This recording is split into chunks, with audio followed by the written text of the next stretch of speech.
Kadiwa rice plano na ring ibenta sa mga supermarket at convenience store sa NCR. Naritong news scoop ni Gia Rafael.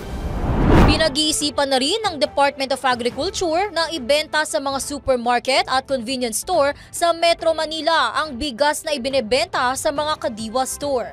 Ito ay matapos ang pulong ni Agriculture Secretary Francisco Chu Laurel Jr. sa mga pangunahing supermarket chains sa National Capital Region. Ayon kay Agriculture Assistant Secretary at Spokesman Arnel de Mesa, pumayag na ang mga ito na magbenta ng Kadiwa rice sa kanilang mga establishmento at posibleng sa kaparehong presyo rin.